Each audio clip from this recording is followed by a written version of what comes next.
Greetings A-level chemists. In today's NMR video we're going to look at relative intensity. So we're going to explore how the peak area is proportional to the number of hydrogens in that environment. Then we're going to have a look at high resolution NMR and splitting, in particular using the N+1 rule, and then we're going to apply it to a number of different molecules. So let's go. Relative intensities. So here are some worked examples. So let's say you get these relative intensities in the question, or you work them out. Well, you can't have 0.4 of a proton or 0.6 of a proton. To determine the number of protons in this environment, we have to then find the simplest whole number ratio. So the first thing we're going to do is divide by the smallest. So if we're dividing by the smallest, it's going to be 2.4.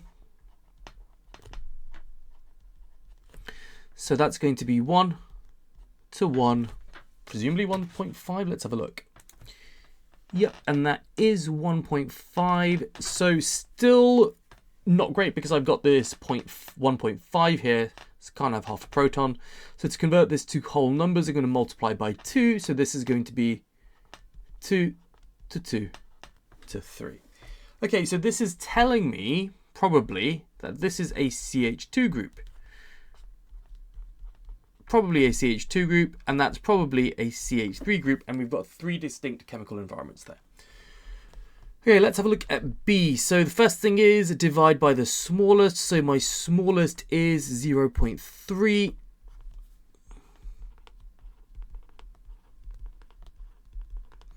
So this gives me a ratio of 2 to 1 to 2 to 4. Okay, so what do we infer from that? Okay, so this is probably a CH2. This is probably a CH. This is probably a different CH2. And then this could be 2 CH2s that are equivalent. So this would be 2 CH2s that are the same. So this would be 2 times CH2, which is giving rise to 4, potentially. Okay, now let's have a look at a bit of high resolution NMR and splitting using the N+1 rule. Okay, so in high resolution NMR, what can happen is each signal in a spectrum can be split up into further lines, or splitting as we call it, due to inequivalent protons on neighboring carbon atoms. Okay, so let's just get that down. In high resolution NMR, signals can be split into further lines by coupling to neighboring inequivalent protons. And the splitting pattern is very, very useful because it gives us information about nearest neighbors. So this gives information, gives powerful information, info about structure. Okay, so how do we use this N+1 rule? So the splitting of the peak is equal to the number of inequivalent protons on neighboring carbon atoms. So the number of inequivalent protons on neighboring atoms, C atoms, plus 1. Okay, so that is a wordy definition of the N+1 rule. However, let's have a look at it in a little bit more detail, where we just have N+1 followed by an example. So N+1 equals the splitting. Okay, so let's look at, let's have a look at ethanol.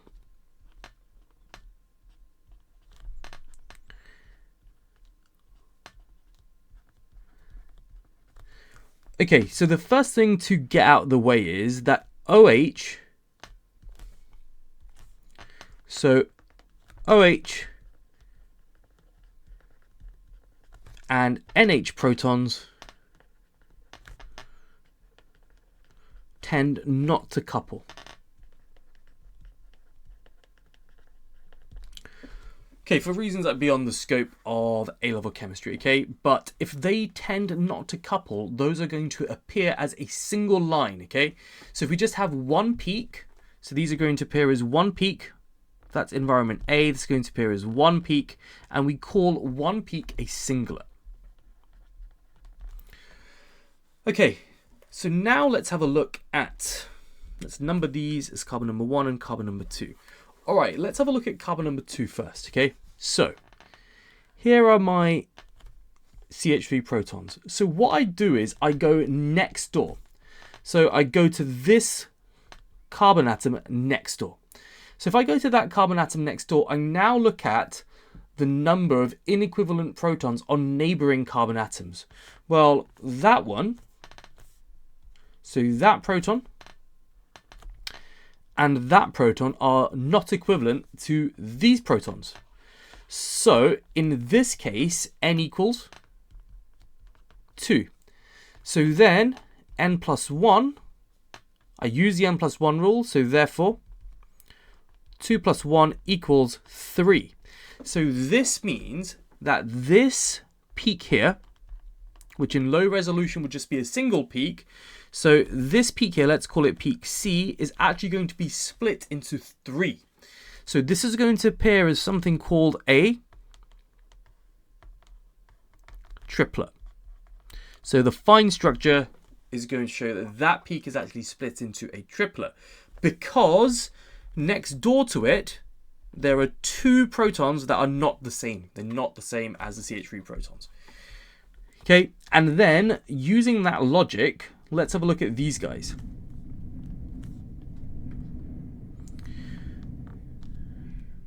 So this CH2,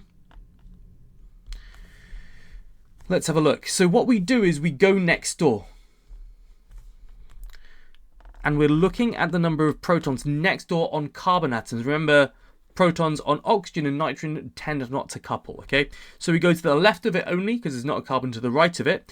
And then we count the number of inequivalent protons. So there are 3. So n equals 3. So therefore, using the n plus 1 rule, 3 plus the original environment of these guys, so 3 plus that original environment in red, that's what our plus 1 means, is going to give rise to splitting of 4. And this is called a quartet. So this is called a quartet.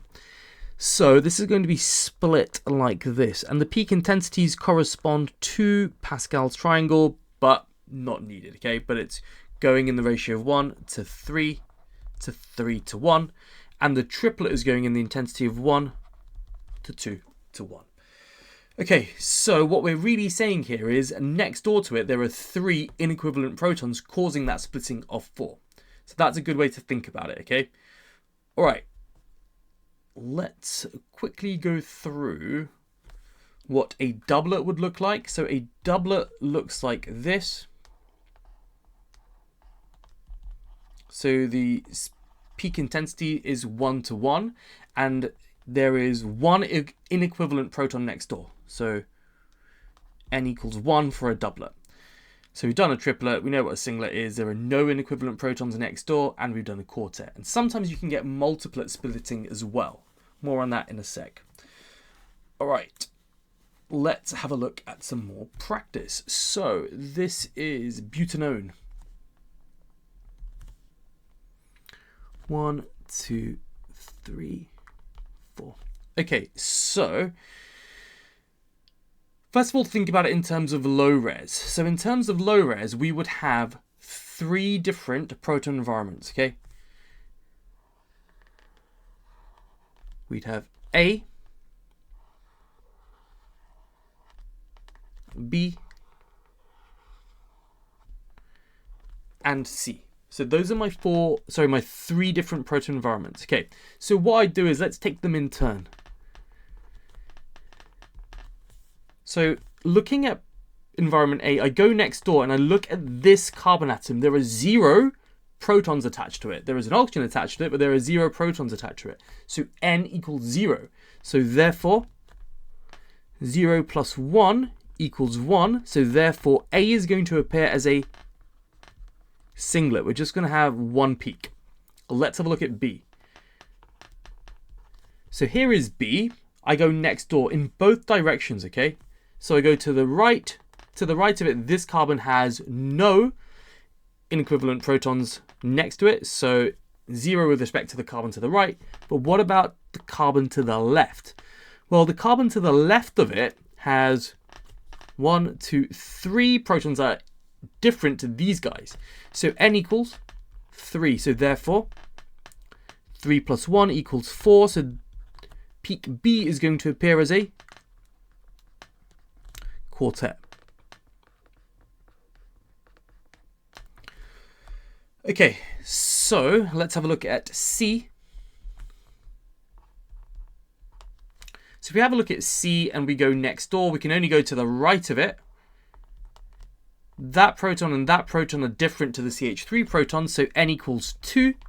So therefore, 2 plus 1 equals 3. So C is going to appear as a triplet.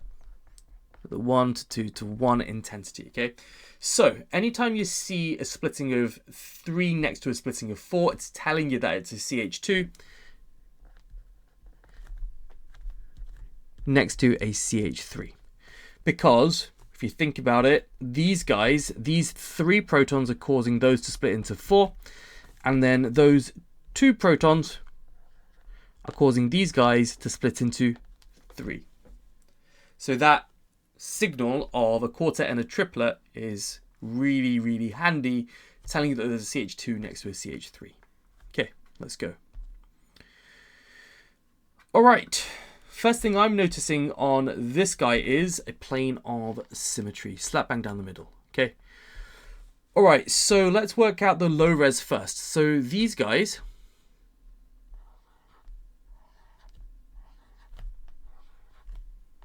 are all A. Okay, and then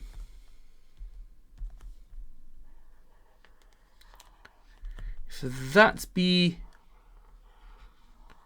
then that is also B. Okay, so we've got our number of peaks from low res. Let's have a look at what the splitting would be like. So remember, the A's can't couple to each other because they're equivalent protons, okay? So the A's can't couple to each other. We're only talking about in equivalent protons and neighboring carbons coupling or splitting, okay? So let's have a look. And the best way to do this is just look at half of the molecule, I would say. Just look at half the molecule. So we'll focus on the right-hand side. So if we have a look at A and we go next door, there are 3 inequivalent protons next door. So N equals 3. So therefore N plus 1 equals 4. So these peaks are going to appear as a quartet. Okay, so then if the CH2s are going to appear as a quartet, then what is my CH3 going to appear as? Okay, so I will go next door. So if I go next door, I have 2 protons that are not equivalent. So therefore N equals 2. So 2 plus 1 equals 3. So these guys are going to appear as a triplet. Okay, it's just easy working on half the molecule if it's symmetrical, right? Because then you can think about it, those guys are also going to be a quartet at the same place, and those guys are also going to be a triplet in the same place. So just double the intensity, right? So if we're looking at the proton ratio, if we look at environment A to B, is going to be, A is going to be 4 to 6, so it's probably observed as something like 2 to 3 if we divide by 2 on both sides. Now, before people start talking about magnetic equivalents, remember this is A-level chemistry. We're not doing advanced university level NMR spectroscopy. This will do for A-level chemistry. All right, let's continue. So picking up a bit of pace, we looked at an example of ethanol right at the beginning. So always start with low res, work out your number of distinct proton environments. So we have 3, so that's A, that's B, and that's C. So C is going to appear as a singlet. I would always use an annotated diagram for an exam question as well, okay?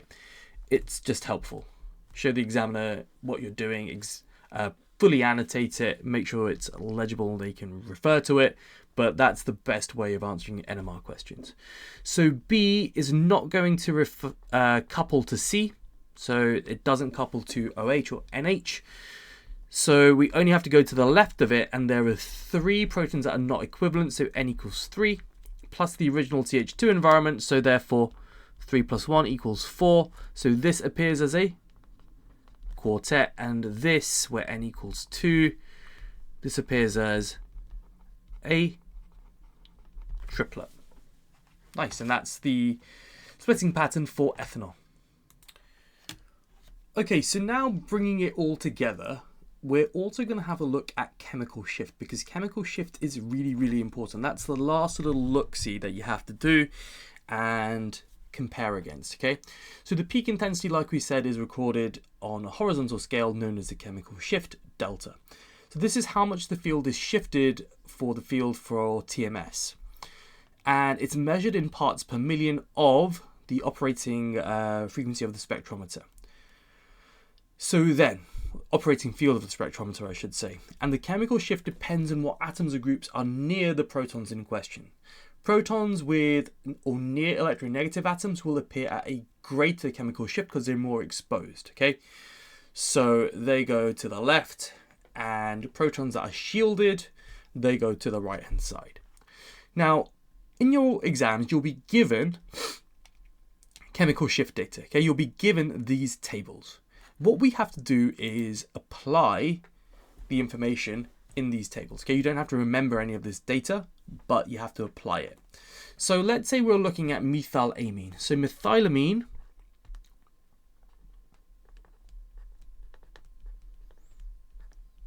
is CH3NH2. So let's work out the number of different proton environments. So that is going to be proton environment A. And then these guys are going to be proton environment B.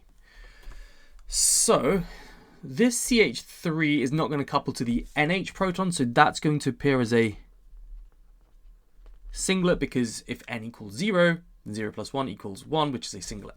Same for these guys. If we go next door, these NH protons typically don't couple to CH3s or any groups with protons on them, so this is also going to be a singlet.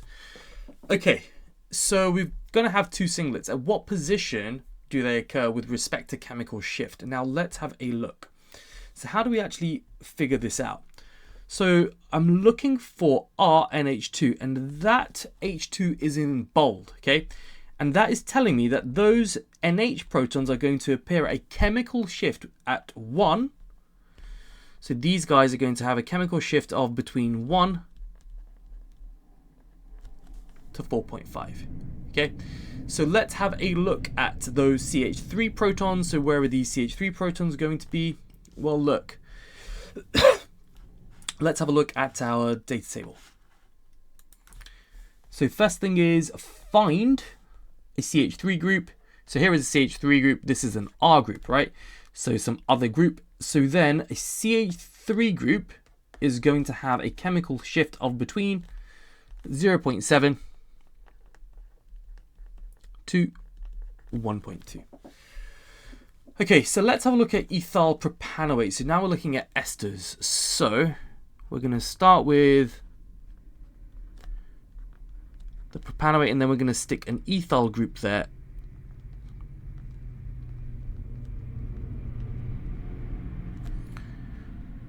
Okay, so before we get to chemical shift, that's the last thing we're going to look at. Let's work out the number of chemical environments. So start off with a low res sort of mentality. So that's 1, that's 2, that's 3, and that's 4. Okay, we don't have a planar symmetry here. We would if that was a carbon and that was a C double bond O, but it's not. Okay, so I can't fold one side onto the other. So this is A, B, C, and D. Once we've looked at the low res version, let's have a look at what the splitting would be. So if I'm looking at A, I go next door, n equals 2 in this direction. So if n equals 2, this is going to appear as a triplet. And then if I look at B and go to the left of it, because the carbons on the right have no protons attached, so I only need to go to the left of it. So n equals 3 in that case, so that's going to appear as a quartet. Same thing here, this CH2 is going to appear as a quartet, and that CH3 is going to appear as a triplet. Okay, but what's different is the chemical shifts at which these guys appear. That's going to be different, okay? So let's have a look at our data table. So what I'm thinking is that these guys, that CH3 and that CH3, looking at our data table or data booklet, these guys are going to appear at a chemical shift of between 0.7 to 1.2, and that's also going to be 0.7 to 1.2. Okay, so now let's have a look at these CH2s. So if we have, this is a really good question actually. So if we have a CH2 or a CH next to a C double bond O, so if we have a proton, which is here, so a CH next to a C double bond O, like these guys over here, that is going to appear a chemical shift of 3.7 to 4.1. Now, from the top of my head, that looks a bit wrong. There's a problem with the data sheet is what it looks like to me. So from a memory, I would probably say that this should be C double bond O and then CH in bold. That makes a little bit more sense to me, okay? So, rectifying that, what we're saying here is that a CH next to a single bonded oxygen, so a CH next to a single bonded oxygen, so these guys, that's going to appear at a chemical shift of around 3.7 to 4.1. Whereas a CH next to a C double bond O is going to appear at a lower chemical shift. So these guys are going to appear at a chemical shift of 2.1 to 2.6. And this is really great because now you've got CH2s that you can compare against because we can compare the chemical shift. So based on what they're attached to, we can say what type of CH2s they are. So which is really helpful. Otherwise, it's hard to distinguish just CH2s, right? So now from the chemical shift, we can determine the structure, and it's a really powerful analytical tool. Okay, so what we're going to do now is we're going to put all of this together. So here we've got an exam question. So we've got the elemental analysis, which shows a composition by mass. So straight away, what do we have to do? We have to work out the empirical formula. So that's step number 1. So let's do it at the top. So we've got the carbon, hydrogen, nitrogen, and oxygen percentages. We're just going to assume those are masses. It's out of 100. So 7.09, 11.02, and then 25.20. And we're going to divide these by the ARs. Okay, let's see what we get for the number of moles here then. So 50, whoa. Calculator is being funky. Let's fix that. It's in stats mode. Why was it in stats mode? So 56.69 over 12, that gives me 4.724 mol. That gives me 7.09 mol. 11.02 over 14, it gives me 0.787. So then finally the oxygen, 25.2 over 16, I get 1.575 mol. Okay, so then now I need to find the simplest ratio. So I'm going to divide all of these by the smallest, which is the nitrogen number of moles. Don't miss this step. Show the examiner you know what you're doing.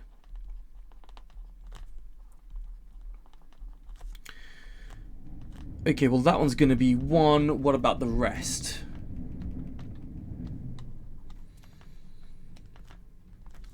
So 4.724 over 0.787, we should get 6. 7.09 over 0.787, we should get 9 hydrogen. And then it's probably going to be 2 for the oxygen is what I'm thinking. Happy days. So the empirical formula is C6H9NO2. Now, where do we go next? In the question, it tells me there's a molecular ion peak at 127. So what I'm going to do is work out the NMR of the empirical formula. So 12 times 6 plus 9 plus 14 plus 32. This also equals 127. So this empirical formula is the molecular formula. Don't need to do anything here, okay? So the molecular formula is the empirical formula. So empirical formula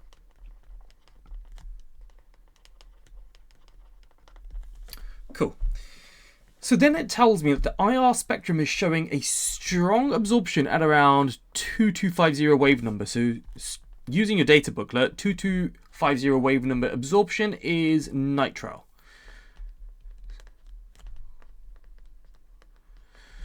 Okay, and we get a strong peak at 1750. So if we're getting a strong peak at 1750 and we're not really seeing an absorption at around 3300, this is telling me it's a carbonyl group. Potential. So that's my carbonyl group. Okay, so I'm trying to piece all of this together, and next I'm going to look at the NMR spectrum. So we have got 4 different environments. So what I'm thinking straight away is let's have a look at the proton numbers. So these are the integrations. Does that add up to 9? Yes, it does. So those are true, don't have to scale up by anything. So if I've got 2 protons in this environment, it's probably a CH2. I've got 1 proton here, so this is just a lone H. So this is a CH3, and this is a different CH3. Okay, cool. So then where do we go to next? So what I'm thinking is this is a quartet. So this is a quartet. So that means next door to it, there has to be a CH3. Okay, so CH3 next door, which is causing that to split into 4. For this proton, there has to be a CH3 next door because this is also a quartet. So CH3 next door. And then for this CH3 group, this is a doublet. So this is a doublet because it's split into 2. So therefore there must be an H next door. So H next door. And then finally the CH3 to the right with the lowest ppm. This is a triplet. So there must be a CH2 next door. Okay, so then think about which ones can we group together. So these guys are definitely grouped together. The CH3 and the CH2, and then these guys are also grouped together. Okay, so then start making your molecules. So we've got a CH3 and an H next to each other, for sure.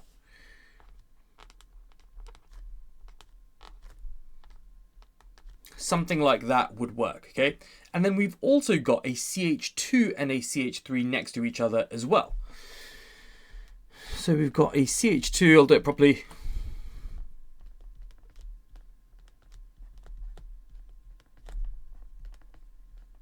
Next to a CH3. Okay, so then we have got 6 carbons, and at the moment we have accounted for 1, 2, 3, 4. Okay, well one of those must contain a carbonyl group because we've said there's a strong absorption at 1750, and one of those must be a nitrile.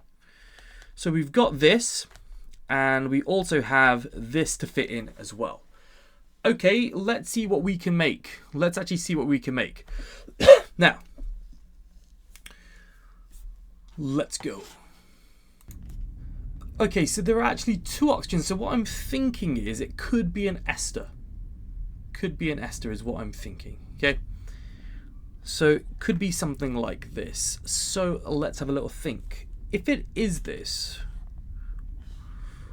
now what can we connect to it? So I'm thinking what we could do is connect this CH2 to it. Okay. And then we'll look at the ppms, we'll cross-reference to the ppms, okay? So then,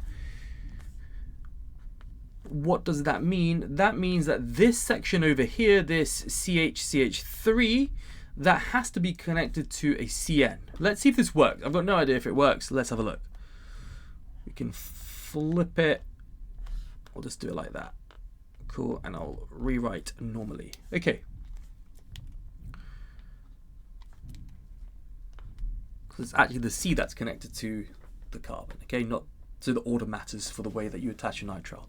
Okay, so let's think about this. So now let's cross-reference to our ppm. So this is our lone hydrogen. So if I label it, so that's A, that's B, whoop, that's C, and that is D. Okay, so this is HA. That CH3, which is next to the H, is HB.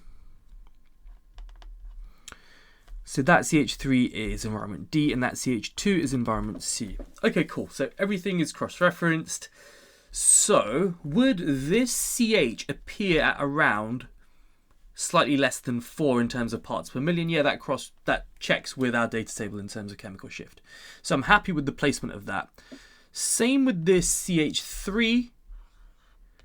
So next to a C, which is next to a C double bond O, it's going to appear at a slightly higher ppm. I'm happy with that as well. Just make sure you're cross-referencing to the actual data table. And then these CH2s, which are attached to this carbon, which is connected to an O, those are going to appear at around 4.1. So I'm happy with those as being HC. And then finally, these are going to appear around 0.7 to 1.2. Yeah. Happy with that. These are around 4.1. I'm happy with that. And these are around that one's slightly less than 4. About 3.7. Okay, yeah.